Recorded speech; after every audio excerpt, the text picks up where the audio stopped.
नमस्कार मित्रों, आप सभी का अनअकैडमी के इस इंद्रधनुष प्लेटफॉर्म पर स्वागत है। मैं रवीश मिश्रा एक साधारण सा प्रश्न क्वेश्चन ऑफ द डे लेके आ गया हूं। अफगानिस्तान का जो संबंध सोरा से है, ईरान का वही संबंध किसके साथ होगा? ठीक है, ये एनालॉजी पे डिपेंड क्वेश्चन है। Reasoning is a subject of subject, और यहाँ पे हम देखेंगे कि रीजनिंग कैसे सब्जेक्ट ऑफ सब्जेक्ट है ना, कैसे वो जीएस से मिलता है, इंग्लिश से मिलता है, हिंदी से मिलता है। तो ये बहुत ही बढ़िया पार्ट है जिसमें आप सभी का स्वागत है। और यहाँ पे क्वेश्चन पूछ रहा है कि अफगानिस्तान का जो संबंध सोरा से है वही संबंध अफगानिस्तान का जो संबंध सोरा से है वही संबंध ईरान का किससे साथ होगा, है ना। यहाँ पे ऑप्शन दिया है मजलिस, डायट, जातीय पार्लियामेंट एंड नेशनल असेंबली। ठीक है प्यारे बच्चों, तो देखिए ईरान अफगानिस्तान का जो पार्लियामेंट होता है, जिसे हम लोग भारत के लिए संसद बोलते हैं, जहां पे कानून निर्माण होते हैं, तो अफगानिस्तान का कानून निर्माण होता है जिस जगह पर, यानी पार्लियामेंट पर, उसे सोरा कहा जाता है। तो इसी तरह से ईरान का जो कानून निर्माण होता है उस जगह को हम लोग मजलिस कहते हैं। क्या कहते हैं? मजलिस कहते हैं। तो सर क्या रीजनिंग में ये चीजें भी याद करनी पड़ती हैं? बिल्कुल, जब वर्ड रीजनिंग आता है ना तो उसमें ये चीजें भी पूछी जाती हैं।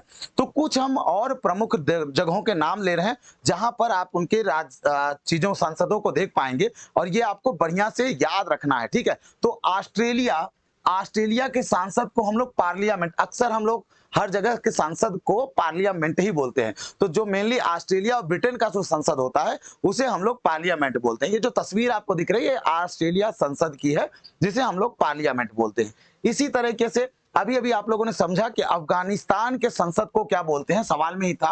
अफगानिस्तान के संसद को हम क्या बोलते हैं? सोरा बोलते हैं। ठीक है, अफगानिस्तान का जो पार्लियामेंट है, याद रखिएगा, सोरा बोलते हैं उसको। इसी तरीके से आगे बढ़ते हैं। भूटान, भूटान के संसद को टोसान गाटू बोलते हैं। ये देखिए, ये तस्वीर है। तो अब भूटान आप जानते हैं बहुत ही सुंदर सा देश है, तो उसके इस सुंदर से देश का ये सुंदर सा संसद है ना। इसके बाद आगे बात करते हैं कि आगे लेते हैं कि बांग्लादेश को क्या बोलते हैं। तो बांग्लादेश के संसद को जातीय पार्लियामेंट बोलते हैं। ध्यान रखिएगा, ये अगल बगल के अड़ोस पड़ोस के देश हैं जिनको आपको याद रखना है, क्योंकि एग्जाम में यही सब चीजें आते हैं। ठीक है, तो ये सुंदर सी एक तस्वीर है जातीय पार्लियामेंट की। अफगानिस्तान के संसद को हम क्या बोलते हैं? जातीय पार्लियामेंट बोलते हैं। ठीक है, अच्छा, इसके बाद आते हैं चाइना के संसद को क्या बोलते हैं? तो चाइना के संसद को हम लोग नेशनल पीपुल कांग्रेस बोलते हैं, है ना। नेशनल पीपुल, ये देखिए लाल वाला झंडा लगा हुआ है। चाइना का बहुत बड़ा पहचान है कि चाइना का फ्लैग कैसा होता है, लाल होता है, सितारे बने होते हैं। तो ये वाला है फ्लैग चाइना का बेटा। और चाइना का क्या होता है? नेशनल पीपुल कांग्रेस होता है। इसी तरीके से इंडिया, इंडिया प्यारा इंडिया, भारत हमारा, और ये हम जानबूझ के लिए भी हैं टॉपिक इसीलिए क्योंकि अभी आप सुनेंगे, करंट हालिया न्यूज है कि भारत में नए संसद का निर्माण हो रहा है ना। मोदी जी इस बार नए संसद का निर्माण करवा रहे हैं, मोदी जी की अगुवाई वाली सरकार। तो यहाँ पर ये पहले पुराना संसद का फोटो आता था, अब कुछ दिन बाद भारत के नए संसद का फोटो आना चालू होगा। ठीक है, तो भारत के लिए संसद। इसी तरह इजिप्ट का संसद या पार्लियामेंट क्या है? तो उसको कहते हैं पीपुल्स एज। क्या कहते हैं? Peoples age. ये पार्लियामेंट इजिप्ट का है। इसी तरह से पाकिस्तान का क्या है? National assembly. ये पाकिस्तान के पार्लियामेंट का तस्वीर देख रहे हैं, जिसे क्या कहते हैं? National assembly.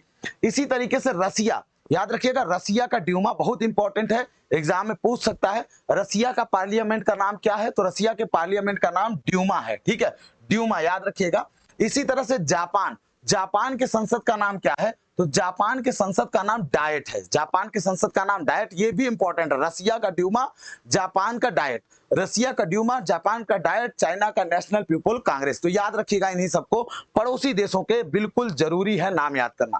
यूएसए, यूएसए भी इंपॉर्टेंट है। यूएसए तो सबको याद भी होगा। इसके संसद भवन को या इसके पार्लियामेंट हाउस को हम लोग कांग्रेस बोलते हैं। ठीक है, ये तस्वीर आप देखे भी होंगे हॉलीवुड हॉलीवुड की पिक्चरों में, ये तस्वीर आपको देखने को मिला होगा, है ना। इसे पार्लियामेंट कहते हैं, व्हाइट हाउस के पास ही है ना। आगे बढ़ते हैं। इसी तरह ईरान, ईरान के संसद को क्या बोलते हैं? मजलिस बोलते हैं। ईरान का ये जो संसद दिख रहा है आपको, संसद भवन, इसे हम क्या बोलते हैं? मजलिस बोलते हैं, मजलिस। ईरान का मजलिस है, मालदीव का मजलिस है ना। आप देखोगे, इसको करंट पढ़ोगे तो काफी देशों का मिलेगा, लेकिन यहाँ पर मैंने मेन देशों का ही लिया हुआ है जो कि हमारे एग्जाम में आने की संभावना है। देखो, एक end of the day question ले रहे हैं, कि क्वेश्चन का अंतिम दिन का क्वेश्चन ले रहे हैं ये, कि अगर जापान किसके साथ वही रिश्ता होगा जो रूस का ड्यूमा के साथ रिश्ता है। जापान का किसके साथ वह रिश्ता होगा? जो रूस का ड्यूमा के साथ रिश्ता है। तो रूस के संसद का नाम क्या है? ड्यूमा। तो जापान के संसद का नाम क्या होगा प्यारे बच्चों? कमेंट में लिखिए डायट। क्या होगा? डायट होगा। जापान के संसद का नाम क्या होगा? डायट होगा, है ना। तो एक बार फिर से रिपीट कर लेते हैं। उसके पहले आप लोग ये ध्यान रखें कि इस चैनल को अगर आपने सब्सक्राइब नहीं किया तो सब्सक्राइब जरूर कर लीजिएगा। इस वीडियो को अधिक से अधिक शेयर करिएगा। छोटा सा प्यारा सा वीडियो है जो कि एनालॉजी में हो सकता है इस बार सीजीएल और सीएचएसएल के एग्जाम में किसी न किसी भाई के काम में आ जाए, है ना। और अनअकैडमी इंद्रधनुष प्लेटफॉर्म पर आप लोग लगातार बने रहिए। 2 बजे मेरी क्लास पर डे रहती है। इस वीडियो को शेयर कर दीजिएगा। फिर आगे एक बार फिर से रिपीट करके जाते हैं बेटा, क्या कि ऑस्ट्रेलिया का पार्लियामेंट, अफगानिस्तान का शूरा, भूटान का टोंसडू, बांग्लादेश का जातीय पार्लियामेंट, चाइना का नेशनल पीपल कॉन्फ्रेंस, इंडिया का संसद, इजिप्ट का पीपुल्स, पाकिस्तान का नेशनल असेंबली, रसिया का ड्यूमा, जापान का डाइट, कांग्रेस यूएसए का, है ना। जल्दी से कमेंट में बताओ कि जिन नामों को मैंने बताया था उनमें से एक संसद भवन का नाम इस लिस्ट में नहीं है, वो लिस्ट कौन सा है? इसको भी आप कमेंट में लिखोगे कि वो कौन सा नाम है जो इसमें सीरीज में हमने छोड़ दिया है। मिलते हैं अगले वीडियो में, तब तक के लिए नमस्कार, जय हिंद, जय भारत।